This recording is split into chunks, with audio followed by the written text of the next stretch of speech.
Alright, so today we're going to be learning about distance, midpoint, and then parallel and perpendicular. And we're going to do a foldable, so you should already have two pieces of paper. You're going to take one piece of paper, you're going to fold it hamburger style, that's that way. So you're going to fold it like this,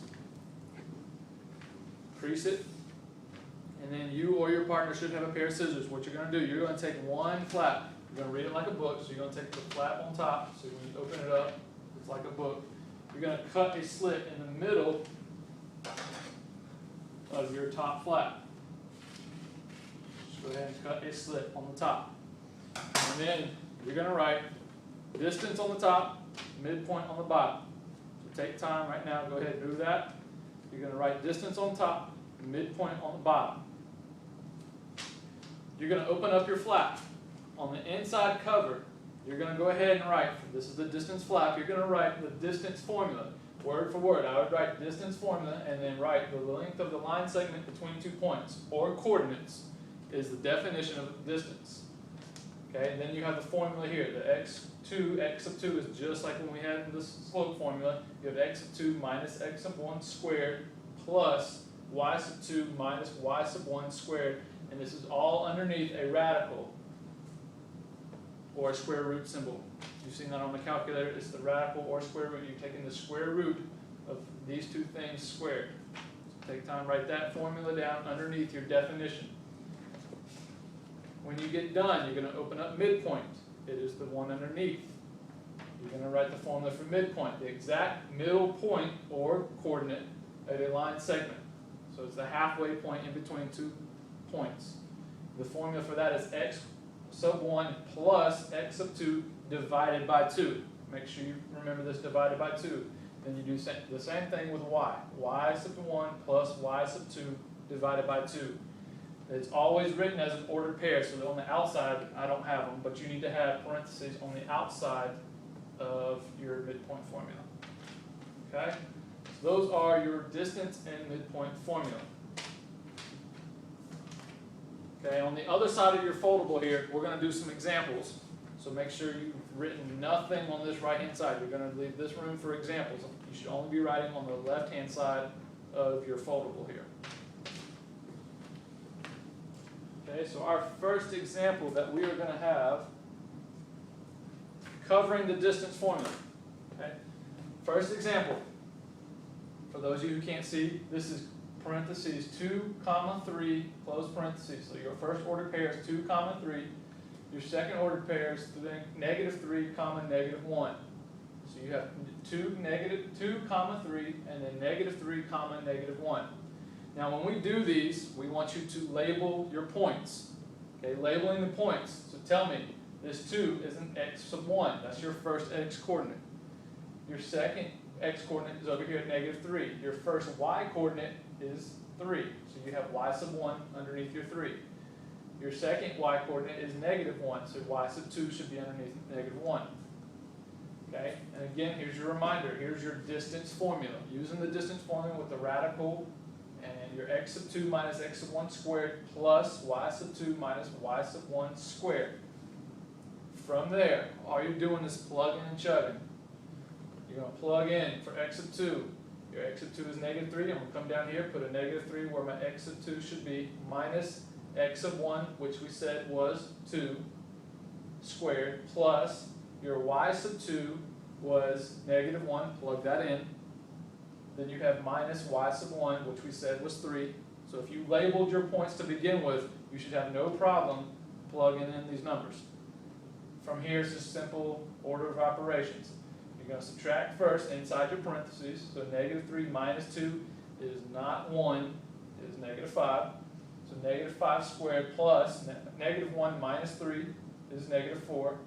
And my square should actually be on the outside of my parentheses. I made a mistake there. You'll have to forgive me, I'm human. So there we got 25 from our negative 5 squared plus 16. Negative 4 squared is positive 16. We add the two together, 25 plus 16 to get 41, and that is the square root of 41. We leave the radical on there because we know that 41 is not a perfect square. 25 is a perfect square, 16 is a perfect square, but you cannot take the square root of 41 and get a whole number. So we're going to leave the radical on top of our number right there. So the distance between these 2 points, going back to talking about what we're doing here, the distance between these 2 points was the square root of 41. That's it. That's all you need to know. Okay? So there's our first example for distance. Our second example, we have the same first coordinate, 2, 3. That's our first coordinate in the previous problem. This is the first coordinate in this problem. Our second coordinate, however, changes. We have -3, 3. No longer -1, it's now -3, 3. Again, we start by labeling our points. So our first x coordinate was 2, our first y coordinate was 3. So we have x sub 1, y sub 1. Then we have -3 as our x sub 2, and 3 as our y sub 2. So make sure you're labeling your points here. If you label your points, you should have no problem plugging and chugging. Okay? I have not written, as you've seen in the previous example, I have not written this distance formula here. So we're going to have -3, we're just plugging in x sub 2, and -3 minus our x sub 1, which was 2. Take the square of that, then we're going to add that to 3, which is our y sub 2, going back to our original formula, y sub 2 minus y sub 1. So we have 3 minus 3, which we already have written here, squared. -3 minus 2, again, is -5. And we're adding that to 3 minus 3 is 0. That's pretty easy. And we have the square of these two numbers. So -5 squared is 25. 0 squared is 0. And 25 plus 0 is 25. Now here, we can take the square root of 25. That is a whole number that's going to come out to be 5. So we need to go ahead and take the actual square root of 25 to get a distance of 5. So this is my distance between these 2 points here. Okay? So we should have 2 examples already written, and this is going on the right-hand side of our foldable. Going on the right-hand side of our foldable, across from the distance formula and the distance definition you already have written down. Got one more example that we're going to squeeze in here for our distance. So I can go off camera. Ooh, wrong one. Okay, the one on the left, number 3. This is our last point. Now you see we've already had -3, 3, and we've already had -3, 1, and there's a reason for this, because you'll see later in the activity that we're trying to create shapes. We're using this to get around to our geometry shapes. So go ahead and label your points, x1, y sub 1, x2, y sub 2. Always label, and then by now hopefully you can know the formula without having to think about it. We have -3 minus -3 squared. 1 minus 3, so our y sub 2 minus y sub 1, 1 minus 3 squared. So -3, take away -3 is obviously 0. 1 minus 3 is -2 squared.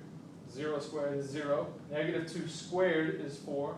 So 0 plus 4 is 4. And then again, we take the actual square root of 4 to get 2. So your distance is 2 here. Okay? So all you're doing is plugging in the numbers to your formula after you label. If you label, you're good to go. Okay? Underneath, this is all distance, so this should be on the top half of your foldable. Underneath, we're going to go on to midpoint. Our midpoint, we're going to use the same 3 coordinates. We're just going to do it 3 times now. Same 3 coordinates, we're going to do midpoint 3 times. So we have 2, 3, -3, 1. Same one as in the first example for distance.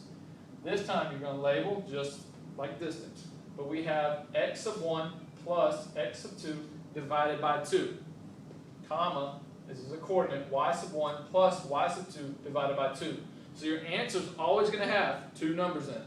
You're always going to have an x value, and you're always going to have a y value, because a coordinate always has an x and then a y. Our 2 x values, we're going to add them. So 2 was our x1, and -3 was our x2, so we're going to plug in 2 plus -3 divided by 2, and then over here we're going to plug in our y's. You have 3 plus 1, because y1 plus y2, so 3 plus 1. -2, going back to x, -2 plus -3 is -1. 3 plus 1 was 4. This is still all over 2. The 2 is not left. So keep your 2's underneath on your fraction. Then -1 divided by 2. We can't divide that evenly. It's not going to come out to a whole number, so we're going to leave it as -1/2. And then 4 divided by 2 does come out to a whole number, so we're going to leave it as a 2. So our answer, the midpoint between these 2 points, is -1/2, 2. That is our midpoint coordinate. That is the midpoint between these 2 points here. This would create a line segment, and the halfway point would be at -1/2 and comma 2. Okay, so that's our first example for midpoint. Got two more examples of midpoint, and then we'll be good to go. Okay, so here's your next two examples for midpoint. And again, this is on the bottom half, across from your midpoint definition and midpoint formula. Start by labeling your points. Same first coordinate. You've seen the second coordinate before, -3, 3. Once you label, you just add your x's. So 2 plus -3. I have that written here, divided by 2. So you add the x, divide by 2. You add the y, divide by 2. And we have 3 plus 3 divided by 2. So we have -1 from 2 plus -3 divided by 2. And then 3 plus 3 is 6. Divided by 2 should be a 3 for the y value. And again, we leave -1/2 as a fraction for our x value. So our answer as a coordinate is -1/2, comma 3. That is the x and y value for the halfway point between these two coordinates. Right.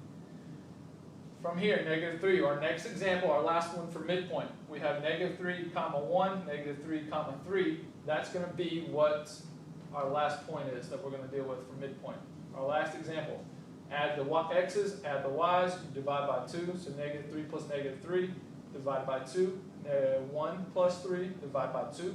So you have -6 from -3 plus -3, and then you have 4 divided by 2, -6 divided by 2. Our signs are different. Going back to those workbooks, our signs are different, so our answer is negative. Our sign's the same, so our answer is positive. So here we have that 6 divided by 2 is 3, 4 divided by 2 is 2. So if you're having trouble still remembering what 6 negative and positive and all those different things, remember if our signs are different, our answer is always negative. If our signs are the same, our answer is positive, even if these were negative. So our final coordinate was -3, comma 2. That's the midpoint between our first two coordinates. Okay? That is distance and midpoint. And the next two things we're going to talk about are parallel and perpendicular.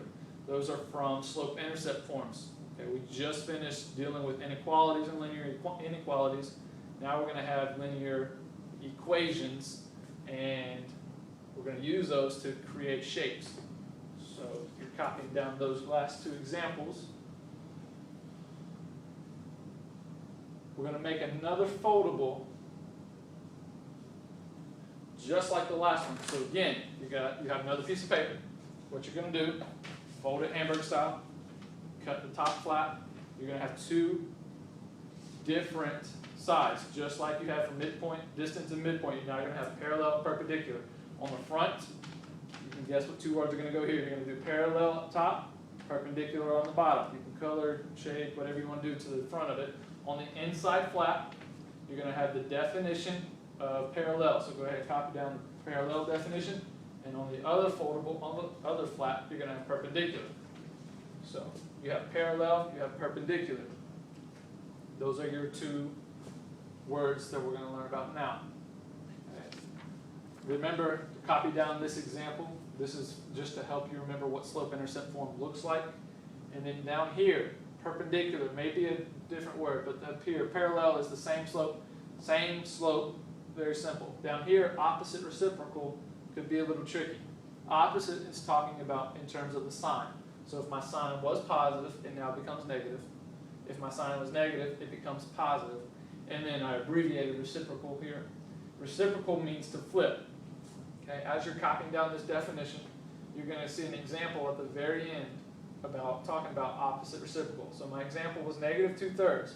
So if I wanted to find a slope perpendicular to -2/3, I would first find the opposite of -2. So the opposite of -2 is a +2, and then I would flip it. So my perpendicular slope to -2/3 would look like 3/2. That's the opposite reciprocal of -2/3. I flipped it, and I have that change of sign here. If this was positive, it becomes negative. If it's negative, it becomes positive, just like in the notes underneath the definition. Next, we're going to talk about some examples. Talk graphing parallel and perpendicular. Okay? So here are my two examples, and again, these are going on the example side of your foldable, so you have the definitions on the left, the examples are going to go on the right. Okay, no, that's backwards, excuse me. For this, your examples are on the left, your definitions should have been on the right. That's my bad on that. Your first example, you should already have a graph on your paper. There should be some space underneath. You're going to copy down these two examples. You have y equal to 2/3 x plus 3, and you have y equals to 2/3 x minus 1. Okay? In each of these, when we do these linear equations, we need you to tell us the slope and the y-intercept. So underneath, y equals 2/3 x plus 3, I've labeled my slope as 2/3. Okay? It's always the number in front of my x. That's always my slope. The y-intercept is always the last number that has nothing attached to it. It's always my starting point. So I look to the very end to find my y-intercept. So the last number always by itself. So if I were to graph this, I start with my y-intercept. So if I come over to my graph, I started at positive 3. Okay, that's my starting point. Then from there, I use my slope, which was 2/3, to rise and run to my next point. So from here, I'm going to rise 2 because my slope was 2/3. So I'm going to rise 2, 1, 2 over 3. Plot my point. You do the whole thing to fill up the entire paper. And you can draw triangles if that helps you count off. And you'll see the lines start to take shape. Okay? And then in the next problem, you're going to do the same thing. My slope was 2/3. My y-intercept -1. So now instead of 3, I start at -1. So at -1, we put a dot, then we're going to rise and run. So we're going to rise the same amount, and we're going to run the same amount because my slopes were the same. So I rise 2, run 3. If you want to draw your triangles again, you can. Now, in this example, you can start to see, if you fill up your whole graph, that your lines are never going to touch. And if I had a big enough graph, those lines would never touch. Okay? Those lines are called parallel. They look like railroad tracks, or whatever you want, whatever comes to mind for you. But those are the two lines that we've graphed here from these examples. Okay, lines that never touch are going to be parallel. They have the same slope. If you go back to your definition in your foldable, definition of a parallel lines was two slopes that have that same slope. They're always going to be parallel. Here are slopes of 2/3 and 2/3. They're the same. I know they're parallel. I didn't even have to graph. I could look at these two examples and see that my slopes are the same. I know they're parallel. But we went ahead and graphed, so now you have no doubt that they are parallel. Next example, number 2. We have 2x minus 4y equal to 8. Now, this is not in slope-intercept form. Slope-intercept form was what we were given to begin with, and you have that in your notes as well. Okay? So we got to change this. We're going to solve for our y variable because we want y equal to mx plus b. So now we're going to change all this. We've done this already. We're going to subtract 2x from both sides. When we do that, we're left with a -4y equal to -2x plus 8. Then we need to divide by the number in front of our y. So we divide by -4 into everything on both sides. When we do that, our -4 goes away. We're left with y, which is what we were solving for. And we have -2 divided by -4. I have went ahead and reduced. My signs are the same. My answer is positive. And 2 divided by 4, we're going to reduce to 1/2. Bring down my x. And then 8 divided by -4, that is my -2. Because 8 divided by 4 is 2, and my signs were different. My answer is negative. And then I went ahead and labeled. Well, this is the number in front of my x. I know it's my slope. This is the number at the very end. I know it's my y-intercept because it's all by himself. The number at the end will always be your y-intercept. To go ahead and graph that, I come over here on my graph, start with -2. That's my first number that I always start with is my y-intercept. Start at -2. My slope was 1/2. So I go up 1 over 2, up 1 over 2. And you can fill up your whole paper. To go backwards, you can go down 1 and then left 2. You're just doing the opposite to fill up the entire paper. So go ahead and graph that line. At the end of your line, make sure you have your arrows. That's our first line. Now we need to compare it to our second line. Our second line is 3x minus 6y equal to -12. From here, same thing. We don't have it in slope-intercept form. We need to change this to slope-intercept form. This is standard form. This is what you would be given as a standard form equation. But we need it in slope-intercept form. So we subtract 3x from both sides, left with negative 6y equal to negative 3x minus 12. These two things you cannot subtract because one has an x, one does not. They're not like terms. So we just write them side by side with the variable coming first. So you have negative 3x minus 12. From there, divide by negative 6 into everything on both sides because we want to solve for our y variable. Then we have y equal to 1/2 from negative 3 divided by negative 6. That becomes 1/2 x plus 2. Negative divided by negative. My signs are the same. My answer is positive. 12 divided by 6 was 2. So then I went ahead and labeled my slope, labeled my y-intercept. I graphed starting with your y-intercept.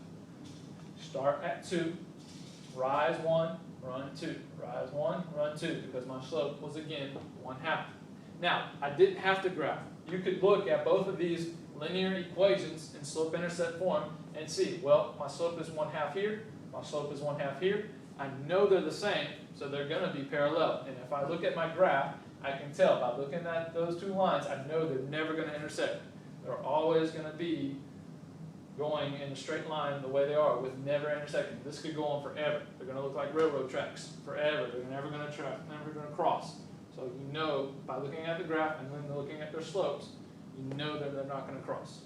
They are the same slope, so they're just going to be parallel. Okay? So those are my two examples for parallel. One was given in standard form, one was given in standard form, one was given in slope-intercept form. The last example we have is going to be for perpendicular.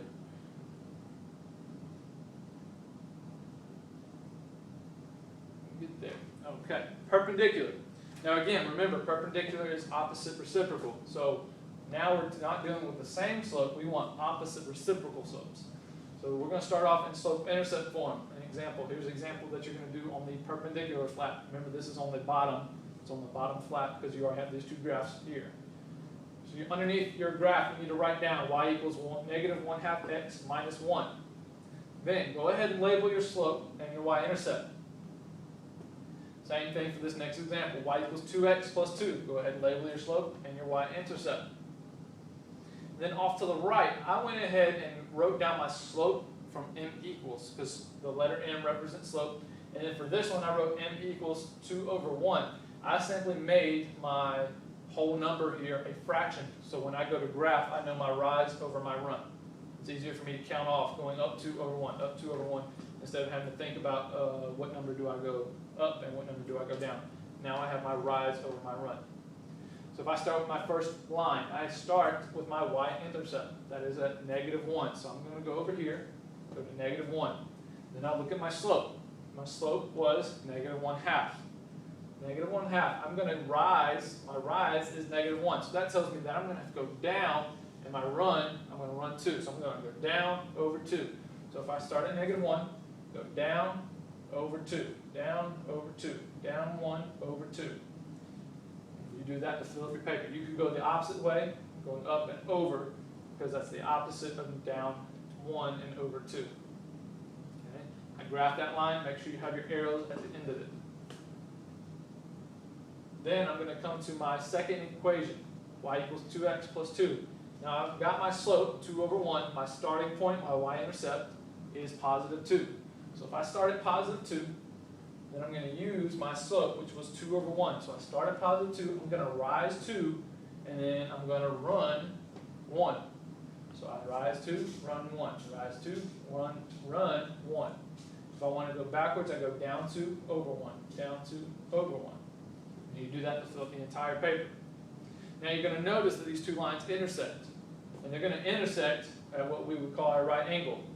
Okay? And I know they're going to form a right angle because when two lines are opposite reciprocals and their slopes are opposite reciprocals, they're going to be perpendicular. And I think we all know perpendicular lines always meet at a right angle. Hopefully you learned that in 8th grade or 6th grade or 7th grade.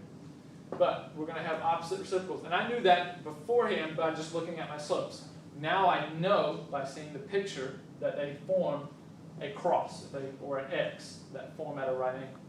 So if I looked at their slopes, -1/2 and +2/1, those are opposite reciprocals. It was negative, it became positive, my 2 was on the bottom and now it goes to the top. My 1 was on top and now goes to the bottom. I just flipped my fraction and I changed my sign. That's what opposite reciprocal means. Okay? So that's our first example with a graph. So if you were to see this graph and they had a little box right here, you would know, oh, those are perpendicular lines. I know their slopes are the opposite reciprocal. Regardless of what they are, I know they're going to be opposite and they're going to be reciprocals. Okay? Our last example that we're going to have, in your next graph that you have, write these two, 2x plus 4y equal to 8, and then you have 6x minus 3y equal to negative 12. Those are your two examples for this, 2 lines for this last example. Again, these are in standard form. They're not in slope-intercept form. We need to solve for our y. So our first step, we're going to move our 2x, so subtract 2x from both sides. When you do that, you're going to be left with a 4y equal to negative 2x. Again, can't subtract these two, so we're going to have negative 2x plus 8. Next step, divide by 4 on everything because our 4 is in front of our y. We're trying to solve for that y. We want to get rid of our 4 here. Divide by 4. When we do that, we do get y equal to negative 2 fourths, which reduces to negative 1/2 x plus 8 divided by 4 is positive 2. Okay, I went ahead and wrote my slope, which was m, equal to negative 1/2, and then I pointed to my y-intercept. So if I started with my y-intercept, I'd start at 2, and then my slope was negative 1/2. So I'm going to go down 1, and then over 2. So I go down 1, over 2, down 1, over 2. You do that to fill up the entire paper. Then you graph the line by showing your arrows at the end of the line segment. So that's our first, we changed it from standard to slope-intercept. That's our first line. Our second line, doing the same thing, going from standard to slope-intercept. We subtract 6x to start with. We want to get everything away from this variable right here, our y. Subtract 6x from both sides. You're left with negative 3y equal to negative 6x minus 12. Then we divide by negative 3 into everything on both sides of my equal sign. When we do that, our negative 3's go away. We're left with y equal to negative 6 divided by negative 3 is 2. Our signs are the same. Positive answer. 6 divided by 3 is 2. And then we have negative 12 divided by negative 3 to give us a positive 4. That is my y-intercept. It's the number by itself at the very end. I went ahead and made my slope m equal to 2. I made it a fraction by plugging in 1 underneath it. You can always do that with whole numbers. You can always put a 1 underneath it and it becomes a fraction. That helps me graph. So I start with 4. Come over to my graph. I start at positive 4. My slope was 2 over 1. So I go up 2 over 1. To go backwards, I just go down 2 and to the left 1. Down 2 to the left 1.